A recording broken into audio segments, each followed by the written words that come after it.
Coquerel, merci d'être avec nous. Vous êtes député à la France Insoumise de Seine-Saint-Denis, président de la commission des finances. Monsieur Coquerel, le gouvernement prévoit un texte pour amender celui de 1963 qui interdisait la vente à perte. L'objectif, c'est de baisser le prix du carburant à la pompe. Est-ce que c'est une bonne solution ? A priori, d'un point de vue technique, ça va peut-être permettre de la baisser, mais on sait aussi que ça va provoquer un dérèglement, on va dire, au niveau des distributeurs, en avantageant la grande distribution. Donc ça peut pas être une solution pérenne. Nous, il y a longtemps que nous avons dit qu'il faut bloquer les prix du carburant et les bloquer sur les marges des raffineurs, enfin d'entreprises comme Total. Donc je rappelle qu'elle a encore fait des dividendes records. C'est eux qui doivent contribuer à l'effort par rapport à l'augmentation du carburant. Ça veut dire que celles et ceux qui imaginent qu'il faudrait baisser les taxes, c'est une piste que le patron de la commission des finances ne validerait pas. Écoutez, on peut peut-être réfléchir à une question de réinstauration de taxes flottantes, c'est-à-dire où en gros l'État ne perd pas d'argent mais n'en gagne pas plus quand les prix augmentent de cette manière-là. Il y a peut-être une réflexion à avoir, mais baisser la TVA de manière absolue comme ça, qui fait perdre de l'argent à l'État, je suis pas sûr que ce soit la solution. Moi, je veux bien envisager une idée de taxe flottante. Je sais qu'il y a paraît-il, un député macroniste qui s'apprête à en déposer un amendement. Ça peut être une solution complémentaire. Monsieur Coquerel, sur un autre sujet, l'extrême droite s'est rendue très vite à Lampedusa face à la catastrophe qui se joue sur cette île italienne. Pourquoi est-ce qu'il n'y a pas de personnalité de gauche ou de gauche de la gauche qui soit rendue sur place récemment ?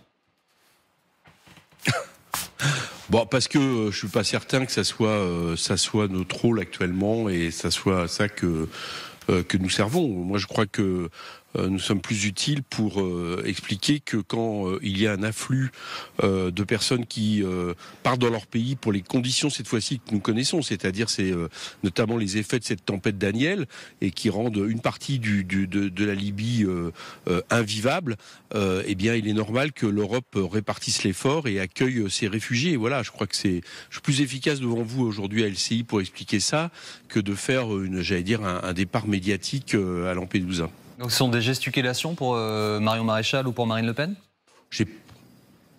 De leur part, c'est pas une gesticulation, c'est une récupération pour essayer de développer leur discours habituel de haine, de racisme, de repli sur soi, et d'oublier que nous avons affaire à des êtres humains, c'est-à-dire nos frères et sœurs, et qu'à partir de là, bien évidemment, l'Europe se doit une solidarité, comme elle l'a fait d'ailleurs avec les Ukrainiens. Je vous rappelle que je les ai pas entendus expliquer qu'il ne fallait pas accueillir les Ukrainiens au moment du début du conflit, et pourtant il y a eu beaucoup plus d'Ukrainiens accueillis. Il y en a eu 100 000 en France. Donc j'ai un peu du mal à comprendre cette espèce de récupération malsaine de ce qui se passe à Lampedusa aujourd'hui. Alors l'Europe, c'est un des sujets potentiellement de fâcherie avec vos camarades de la NUPES. Il y a des différences sur ce sujet, même si à l'époque vous aviez signé un livre-programme commun, même avec des questions européennes. Fabien Roussel persiste et signe sur ces différences avec vous. Est-ce que désormais la rupture est consommée de façon définitive avec le Parti communiste français ? Avec le Parti communiste, je ne crois pas. Avec, par exemple, le groupe à l'Assemblée du Parti communiste, la NUPES continue à bien vivre. Par contre, Fabien Roussel, aujourd'hui, pour se différencier en permanence, malheureusement, joue aussi le jeu de Monsieur Macron. C'est-à-dire affaiblit la NUPES, explique que, quoi qu'il en soit, il sera candidat en 2027. Et on sait bien que mieux vaut une candidature unique de la gauche sur un programme de rupture pour espérer l'emporter, éviter l'extrême droite ou éviter la poursuite de l'extrême libéralisme. Plus des déclarations qui ont plus rapport avec des discours réactionnaires qu'avec ce qu'on attend de la part d'un leader du Parti communiste. Donc, Fabien Roussel est réactionnaire. Moi, j'ai pas très envie de le commenter. Sur certains aspects, oui. Quand il parle de certains sujets, oui. Quand il parle, par exemple, des violences policières, oui. Quand il parle parfois de l'immigration, il y a des intonations qui me plaisent pas. Donc, si vous voulez, moi, j'ai pas très envie de surcommenter ce que dit Fabien Roussel parce que c'est son objectif et son objectif de se différencier pour montrer que la NUPES ne peut pas continuer ensemble. Et moi, je veux que la NUPES continue ensemble. Donc, j'ai pas envie de regarder ça. Je préfère écouter ceux des leaders communistes qui, notamment à l'Assemblée, partagent un peu la plupart de ce que nous disons et surtout ce que nous avons écrit ensemble. Je vous rappelle qu'on a un programme qui a permis d'élire des gens comme Monsieur Roussel d'ailleurs et que on devrait vis-à-vis de nos électeurs s'attacher attachés à ce programme. Monsieur Coquerel, encore un mot s'il vous plaît. À la fin du mois, il y aura un moment très important pour l'ensemble du pays et dans lequel vous allez jouer un rôle important, c'est la présentation du budget. Le gouvernement compte diminuer la dépense publique de 16 milliards d'euros par rapport à l'année dernière.